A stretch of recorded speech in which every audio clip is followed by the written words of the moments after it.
Chapter 1. Personal Financial Planning. 1. Individual or micro factors that affect financial thinking. The circumstances or characteristics of your life influence your financial concerns and plans. What you want and need, and how and to what extent you want to protect the satisfaction of your wants and needs, all depend on how you live and how you'd like to live in the future. While everyone is different, there are common circumstances of life that affect personal financial concerns and thus affect everyone's financial planning. Factors that affect personal financial concerns are family structure, health, career choices, and age. 1.1 Family structure. Marital status and dependence, such as children, parents, or siblings, determine whether you are planning only for yourself or for others as well. If you have a spouse or dependents, you have a financial responsibility to someone else, and that includes a responsibility to include them in your financial thinking. You may expect the dependence of a family member to end at some point, as with children or elderly parents, or you may have lifelong responsibilities to and for another person. Partners and dependents affect your financial planning as you seek to provide for them, such as paying for children's education. Parents typically want to protect or improve the quality of life for their children and may choose to limit their own fulfillment to achieve that end. Providing for others increases income needs. Being responsible for others also affects your attitudes toward and tolerance of risk.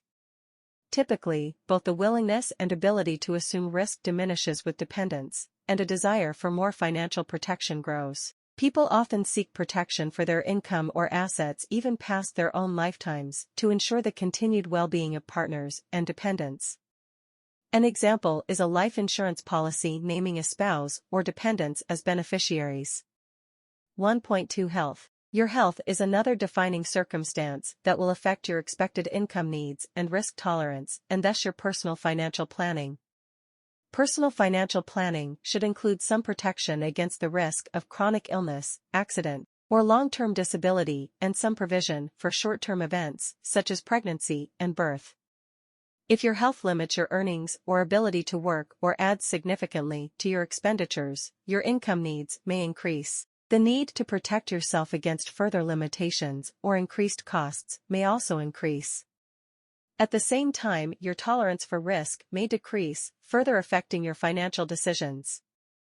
1.3 Career choice.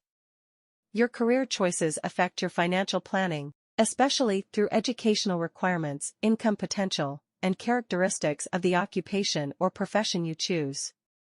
Careers have different hours, pay, benefits, risk factors, and patterns of advancement over time. Thus, your financial planning will reflect the realities of being a postal worker, professional athlete, commissioned sales representative, corporate lawyer, freelance photographer, librarian, building contractor, tax preparer, professor, website designer, and so on. For example, the careers of most athletes end before middle age, have higher risk of injury, and command steady, higher than average incomes, while the careers of most sales representatives last longer with greater risk of unpredictable income fluctuations. Most people begin their independent financial lives by selling their labor to create an income by working. Over time they may choose to change careers, develop additional sources of concurrent income, move between employment and self-employment, or become unemployed or re-employed. Along with career choices, all these changes affect personal financial management and planning. 1.4 Age. Needs, desires, values, and priorities all change over a lifetime, and financial concerns change accordingly. Ideally, personal finance is a process of management and planning that anticipates or keeps abreast with changes. Although everyone is different, some financial concerns are common to or typical of the different stages of adult life. Analysis of life stages is part of financial planning. At the beginning of your adult life, you are more likely to have no dependents, little if any accumulated wealth, and few assets. Assets are resources that can be used to create income, decrease expenses, or store wealth as an investment. As a young adult, you also are likely to have comparatively small income needs, especially if you are providing only for yourself. Your employment income is probably your primary or sole source of income. Having no one and almost nothing to protect, Your willingness to assume risk is usually high. At this point in your life, you are focused on developing your career and increasing your earned income. Any investments you may have are geared toward growth. As your career progresses, income increases, but so does spending. Lifestyle expectations increase. If you now have a spouse and dependents and elderly parents to look after, you have additional needs to manage. In middle adulthood, you may also be acquiring more assets, such as a house, a retirement account, or an inheritance. As income, spending, and asset base grow, ability to assume risk grows, but willingness to do so typically decreases. Now you have things that need protection, dependence, and assets. As you age, you realize that you require more protection. You may want to stop working one day, or you may suffer a decline in health. As an older adult, you may want to create alternative sources of income, perhaps a retirement fund, as insurance against a loss of employment or income. Figure 1.3 suggests the effects of life stages on financial decision-making. Early and middle adulthoods are periods of building up, building a family, building a career, increasing earned income, and accumulating assets. Spending needs increase, but so do investments and alternative sources of income.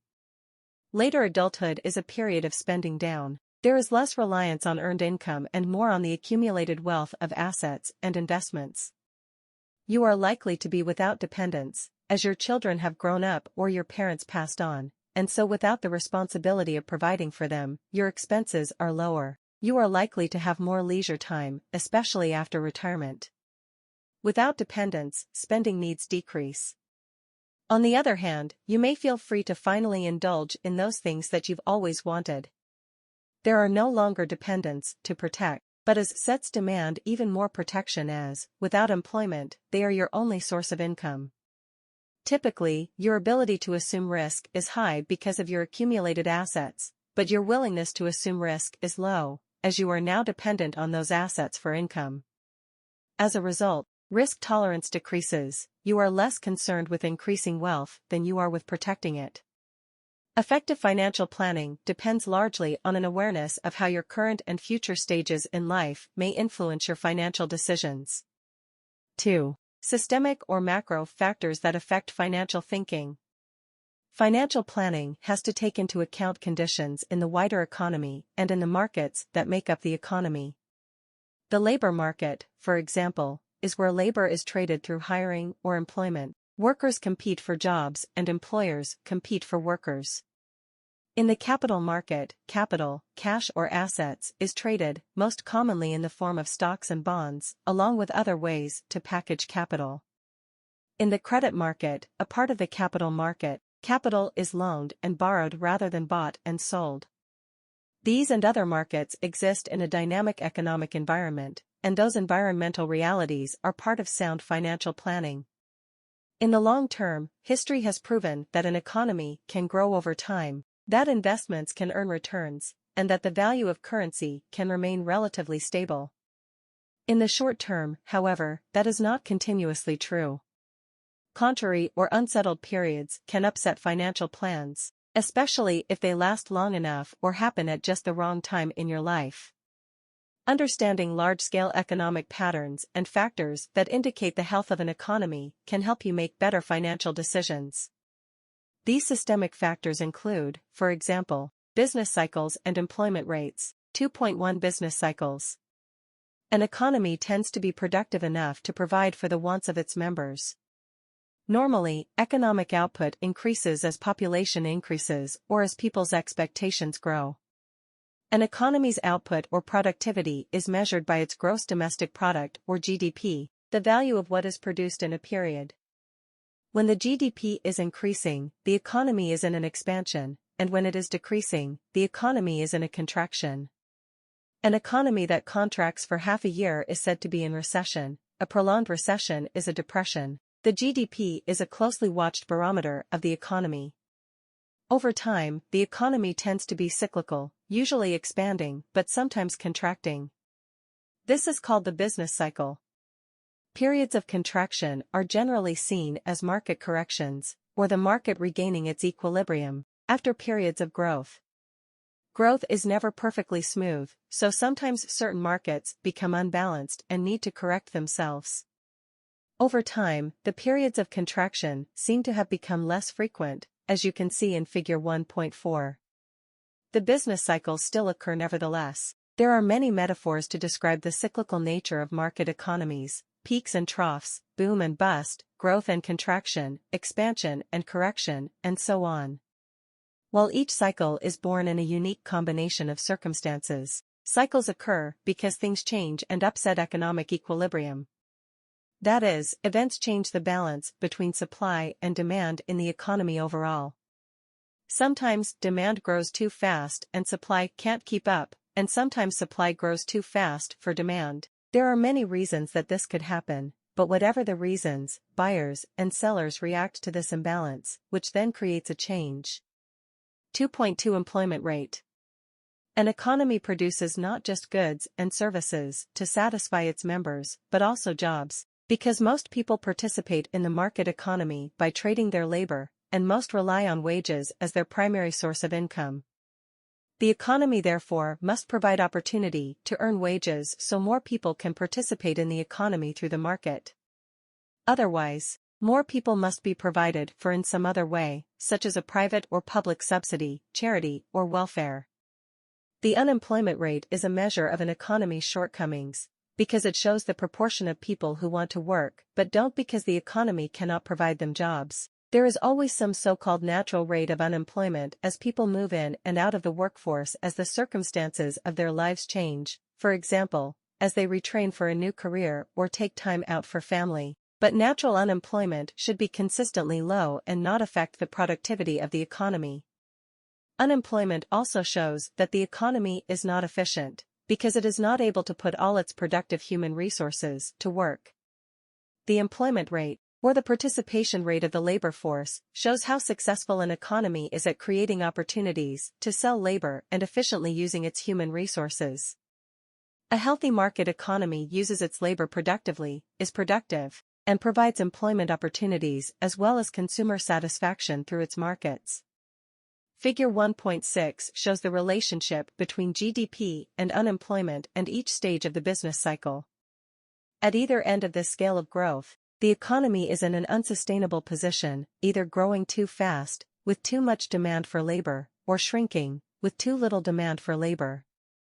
If there is too much demand for labor, more jobs than workers to fill them, then wages will rise, pushing up the cost of everything and causing prices to rise. Prices usually rise faster than wages, for many reasons, which would discourage consumption that would eventually discourage production and cause the economy to slow down from its boom condition into a more manageable rate of growth. If there is too little demand for labor, more workers than jobs, then wages will fall or, more typically, there will be people without jobs, or unemployment. If wages become low enough, employers theoretically will be encouraged to hire more labor, which would bring employment levels back up. However, it doesn't always work that way. Because people have job mobility, they are willing and able to move between economies to seek employment. If unemployment is high and prolonged, then too many people are without wages for too long, and they are not able to participate in the economy because they have nothing to trade. In that case, the market economy is just not working for too many people, and they will eventually demand a change, which is how most revolutions have started. 2.3 Other indicators of economic health. Other economic indicators give us clues as to how successful our economy is, how well it is growing, or how well positioned it is for future growth. These indicators include statistics, such as the number of houses being built or existing home sales, orders for durable goods, example, appliances and automobiles, consumer confidence, producer prices, and so on. However, GDP growth and unemployment are the two most closely watched indicators, because they get at the heart of what our economy is supposed to accomplish: to provide diverse opportunities for the most people to participate in the economy, to create jobs, and to satisfy the consumption needs of the most people by enabling them to get what they want. An expanding and healthy economy will offer more choices to participants, more choices for trading labor and for trading capital. It offers more opportunities to earn a return or an income and therefore also offers more diversification and less risk. Naturally, everyone would rather operate in a healthier economy at all times, but this is not always possible. Financial planning must include planning for the risk that economic factors will affect financial realities. A recession may increase unemployment, lowering the return on labor, wages, or making it harder to anticipate an increase in income. Wage income could be lost altogether. Such temporary involuntary loss of wage income probably will happen to you during your lifetime, as you inevitably will endure economic cycles. A hedge against lost wages is investment to create other forms of income. In a period of economic contraction, however, the usefulness of capital, and thus its value, may decline as well. Some businesses and industries are considered immune to economic cycles, example, public education and health care, but overall, investment returns may suffer. Thus, during your lifetime business cycles will likely affect your participation in the capital markets as well. 2.4 Currency value. Stable currency value is another important indicator of a healthy economy and a critical element in financial planning. Like anything else, the value of a currency is based on its usefulness. We use currency as a medium of exchange, so the value of a currency is based on how it can be used in trade, which in turn is based on what is produced in the economy. If an economy produces little that anyone wants, then its currency has little value relative to other currencies, because there is little use for it in trade. So a currency's value is an indicator of how productive an economy is. A currency's usefulness is based on what it can buy, or its purchasing power.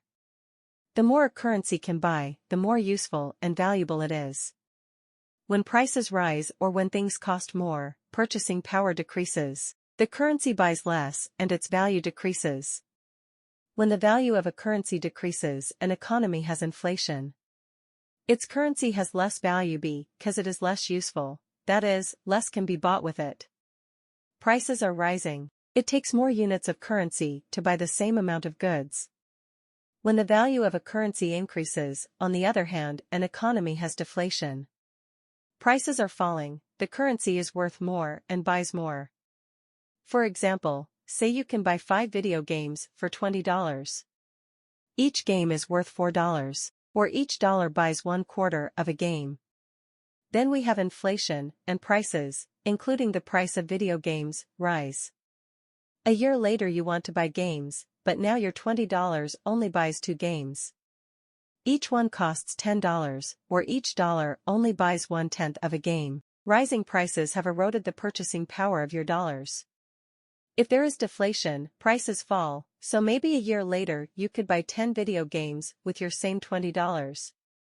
Now each game costs only $2, and each dollar buys half a game. The same amount of currency buys more games, its purchasing power has increased, as has its usefulness and its value. Figure 1.7. Inflation is most commonly measured by the Consumer Price Index, CPI, an index created and tracked by the federal government. It measures the average nationwide prices of a basket of goods and services purchased by the average consumer. It is an accepted way of tracking rising or falling price levels, indicative of inflation or deflation. Figure 1.9 shows the percent change in the Consumer Price Index as a measure of inflation during the period from 1979 to 2008. Currency instabilities can also affect investment values, because the dollars that investments return don't have the same value as the dollars that the investment was expected to return. Say you lend $100 to your sister, who is supposed to pay you back 1 year from now. There is inflation, so over the next year, the value of the dollar decreases, it buys less as prices rise. Your sister does indeed pay you back on time, but now the $100 that she gives back to you is worth less, because it buys less than the $100 you gave her. Your investment, although nominally returned, has lost value. You have your $100 back, but you can't do as much with it, it is less useful. If the value of currency, the units in which wealth is measured and stored, is unstable, then investment returns are harder to predict. In those circumstances, investment involves more risk. Both inflation and deflation are currency instabilities that are troublesome for an economy and also for the financial planning process. An unstable currency affects the value or purchasing power of income. price changes affect consumption decisions, and changes in currency value affect investing decisions. It is human nature to assume that things will stay the same, but financial planning must include the assumption that over a lifetime you will encounter and endure economic cycles. You should try to anticipate the risks of an economic downturn and the possible loss of wage income and/or investment income. At the same time, you should not assume or rely on the windfalls of an economic expansion. 3. The planning process. A financial planning process involves figuring out where you'd like to be, where you are, and how to go from here to there. More formally, a financial planning process means the following: defining goals, assessing the current situation, identifying choices, evaluating choices, choosing, assessing the resulting situation, redefining goals, identifying new choices, evaluating new choices, choosing, assessing the resulting situation over and over again. Personal circumstances change, and the economy changes, so your plans must be flexible enough to adapt to those changes, yet be steady enough to eventually achieve long-term goals. You must be constantly alert to those changes, but have a strong foundation when the winds of changes shift. 3.1 Defining goals. Figuring out where you want to go is a process of defining goals. You have shorter-term, 1 to 2 years, intermediate, 2 to 10 years, and longer-term goals that are quite realistic and goals that are more wishful. Setting goals is a skill that usually improves with experience. According to a popular model, to be truly useful goals must be specific, measurable, attainable, realistic, and timely, SMART. Goals change over time and certainly over a lifetime. Whatever your goals, however, life is complicated and risky, and having a plan and a method to reach your goals increases the odds of doing so. For example, after graduating from college, Alice has an immediate focus on earning income to provide for living expenses and debt, student loan, obligations. Within the next decade, she foresees having a family. If so, she will want to purchase a house and perhaps start saving for her children's educations. Her income will have to provide for her increased expenses and also generate a surplus that can be saved to accumulate these assets. In the long term, she will want to be able to retire and derive all her income from her accumulated assets, and perhaps travel around the world in a sailboat. She will have to have accumulated enough assets to provide for her retirement income and for the travel. Figure 1.10 shows the relationship between timing, goals, and sources of income. Alice's income will be used to meet her goals, so it's important for her to understand where her income will be coming from and how it will help in achieving her goals. She needs to assess her current situation. 3.2 Assessing the current situation. Figuring out where you are or assessing the current situation involves understanding what your present situation is and the choices that it creates. There may be many choices, but you want to identify those that will be most useful in reaching your goals. Assessing the current situation is a matter of organizing personal financial information into summaries that can clearly show different and important aspects of financial life, your assets, debts, incomes, and expenses. These numbers are expressed in financial statements, in an income statement, balance sheet, and cash flow statement, topics discussed in Chapter 3. Businesses also use these 3 types of statements in their financial planning. For now, we can assess Alice's simple situation by identifying her assets and debts and by listing her annual incomes and expenses. That will show if she can expect a budget surplus or deficit, but more important, it will show how possible her goals are and whether she is making progress toward them. Even a ballpark assessment of the current situation can be illuminating. Alice's assets may be a car worth about $5,000 and a savings account with a balance of $250. Debts include a student loan with a balance of $53,000 and a car loan with a balance of $2,700. These are shown in Figure 1.11. Her annual disposable income, after-tax income or take-home pay, may be $35,720, and annual expenses are expected to be $10,800 for rent and $14,400 for living expenses, food, gas, entertainment, clothing, and so on. Her annual loan payments are $2,400 for the car loan and $7,720 for the student loan, as shown in Figure 1.12. Alice will have an annual budget surplus of just $400. Income equals $35,720 minus $35,320. Total expenses plus loan repayments. She will be achieving her short-term goal of reducing debt, but with a small annual budget surplus, it will be difficult for her to begin to achieve her goal of accumulating assets. To reach that intermediate goal, she will have to increase income or decrease expenses to create more of an annual surplus. When her car loan is paid off next year, she hopes to buy another car, but she will have at most only $650, $250 plus $400, in savings for a down payment for the car, and that assumes she can save all her surplus. When her student loans are paid off in about 5 years, she will no longer have student loan payments, and that will increase her surplus significantly, by $7,720 per year, and allow her to put that money toward asset accumulation. Alice's long-term goals also depend on her ability to accumulate productive assets, as she wants to be able to quit working and live on the income from her assets in retirement. Alice is making progress toward meeting her short-term goals of reducing debt, which she must do before being able to work toward her intermediate and long-term goals. Until she reduces her debt, which would reduce her expenses and increase her income, she will not make progress toward her intermediate and long-term goals. Assessing her current situation allows Alice to see that she has to delay accumulating assets until she can reduce expenses by reducing debt, and thus her student loan payments. She is now reducing debt, and as she continues to do so, her financial situation will begin to look different, and new choices will be available to her. Alice learned about her current situation from 2 simple lists, one of her assets and debts and the other of her income and expenses. Even in this simple example, it is clear that the process of articulating the current situation can put information into a very useful context. It can reveal the critical paths to achieving goals. 3.3 Evaluating alternatives and making choices. Figuring out how to go from here to there is a process of identifying immediate choices and longer-term strategies or series of choices.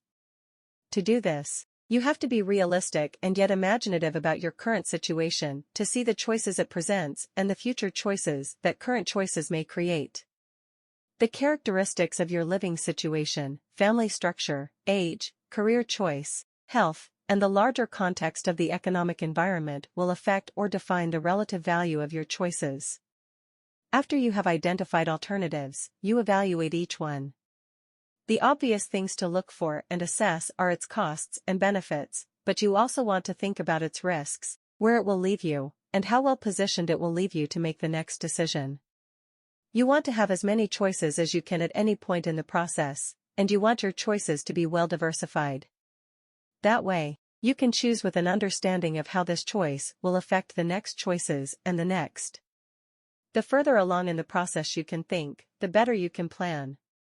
In her current situation, Alice is reducing debt, so one choice would be to continue. She could begin to accumulate assets sooner, and thus perhaps more of them, if she could reduce expenses to create more of a budget surplus. Alice looks over her expenses and decides she really can't cut them back much. She decides that the alternative of reducing expenses is not feasible. She could increase income, however. She has 2 choices, work a second job or go to Las Vegas to play poker. Alice could work a second, part-time job that would increase her after-tax income but leave her more tired and with less time for other interests. The economy is in a bit of a slump too, unemployment is up a bit, so her second job probably wouldn't pay much. She could go to Vegas and win big, with the cost of the trip as her only expense. To evaluate her alternatives, Alice needs to calculate the benefits and costs of each, Figure 1.13. Laying out Alice's choices in this way shows their consequences more clearly. The alternative with the biggest benefit is the trip to Vegas, but that also has the biggest cost because it has the biggest risk. If she loses, she could have even more debt. That would put her further from her goal of beginning to accumulate assets, which would have to be postponed until she could eliminate that new debt as well as her existing debt. Thus, she would have to increase her income and decrease her expenses. Simply continuing as she does now would no longer be an option because the new debt increases her expenses and creates a budget deficit. Her only remaining alternative to increase income would be to take the second job that she had initially rejected because of its implicit cost. She would probably have to reduce expenses as well, an idea she initially rejected as not even being a reasonable choice. Thus, the risk of the Vegas option is that it could force her to choose alternatives that she had initially rejected as too costly. The Vegas option becomes least desirable when its risk is included in the calculations of its costs, especially as they compare with its benefits. Its obvious risk is that Alice will lose wealth, but its even costlier risk is that it will limit her future choices. Without including risk as a cost, the Vegas option looks attractive, which is, of course, why Vegas exists. But when risk is included, and when the decision involves thinking strategically not only about immediate consequences, but also about the choices it will preserve or eliminate, that option can be seen in a very different light, Figure 1.16. You may sometimes choose an alternative with less apparent benefit than another, but also with less risk. You may sometimes choose an alternative that provides less immediate benefit but more choices later. Risk itself is a cost, and choice a benefit, and they should be included in your assessment. 4. Financial planning professionals. Even after reading this book, or perhaps especially after reading this book, you may want some help from a professional who specializes in financial planning. As with any professional that you go to for advice, you want expertise to help make your decisions, but in the end, you are the one who will certainly have to live with the consequences of your decisions, and you should make your own decisions. There are a multitude of financial advisors to help with financial planning, such as accountants, investment advisors, tax advisors, estate planners, or insurance agents. They have different kinds of training and qualifications, different educations and backgrounds, and different approaches to financial planning. To have a set of initials after their name, all have met educational and professional experience requirements and have passed exams administered by professional organizations, testing their knowledge in the field. Figure 1.17 provides a perspective on the industry classifications of financial planning professionals. Certifications are useful because they indicate training and experience in a particular aspect of financial planning. When looking for advice, however, it is important to understand where the advisor's interests lie, as well as your own. It is always important to know where your information and advice come from and what that means for the quality of that information and advice. Specifically, how is the advisor compensated? Some advisors just give, and get paid for, advice. Some are selling a product, such as a particular investment or mutual fund or life insurance policy, and get paid when it gets sold. Others are selling a service, such as brokerage or mortgage servicing, and get paid when the service is used. All may be highly ethical and well-intentioned, but when choosing a financial planning advisor, it is important to be able to distinguish among them. Sometimes a friend or family member who knows you well and has your personal interests in mind may be a great resource for information and advice, but perhaps not as objective or knowledgeable as a disinterested professional. It is good to diversify your sources of information and advice, using professional and amateur, subjective and objective advisors. As always, diversification decreases risk. Now you know a bit about the planning process, the personal factors that affect it, the larger economic contexts, and the business of financial advising. The next steps in financial planning get down to details, especially how to organize your financial information to see your current situation and how to begin to evaluate your alternatives.